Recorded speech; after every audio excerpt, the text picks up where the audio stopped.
Dick here with today's Life app, and we're talking about how to maintain your life in the parameters of success. You know, and some people call it accountability. I believe that it's broader than that. It's actually more positive. It's staying in a circumference or a measure where God's blessing is upon your life. When you're engaged in what God has called you to do, you know, He'll empower you to do it. The person I want to talk about today, though, is Daniel, because there's a beautiful scripture here in Daniel chapter 3. Daniel's a favorite of mine. I have a grandson named Daniel, and he's just awesome. He's such an intelligent young guy. I think he's going to be like Daniel of the Bible. But Daniel, brimming with the spirit and intelligence, so completely outclassed the other vice-regents and governors that the king decided to put him in charge of the whole kingdom. The vice-regents and the governors got together to find some old scandal or skeleton in Daniel's life that they could use against him, but they couldn't dig up anything. He was so totally exemplary and trustworthy. They could find no evidence of negligence or misconduct.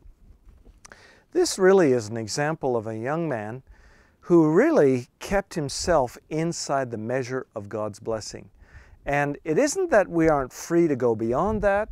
The grace of God covers us no matter what has happened in our lives. It's just that experience teaches us to stay in that parameter because that's where God empowers us.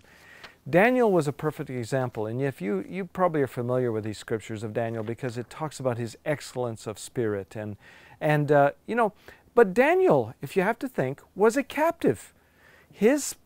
He was taken in captivity from Jerusalem to Persia, which, by the way, is a long, long ways away, present-day Iran, and then had to fit into a whole new culture. Everything was taken from him.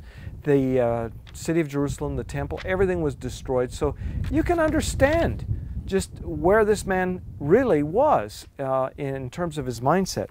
Here's some things I want to point out about Daniel. Daniel got beyond victim thinking. He was able to think beyond victim thinking.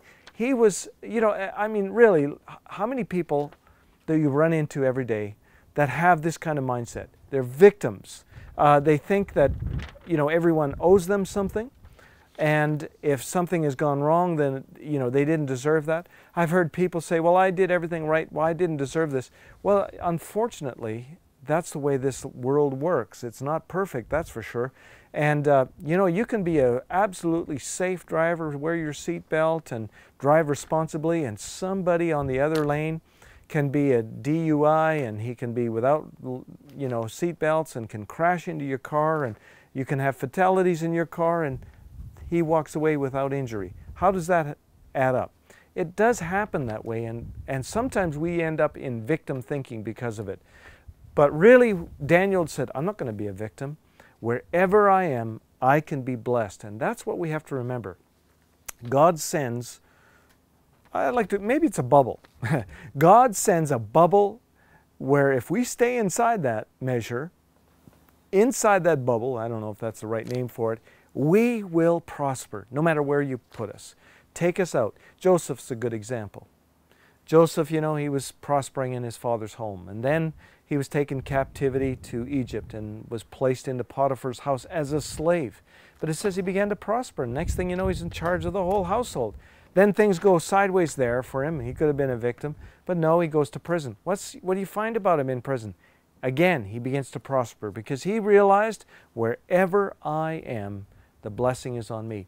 A man came and said to me about 3 years ago, when everything was unraveling in my life and losing the ministry that we had built, this national ministry, he said, Dick, I have a word for you.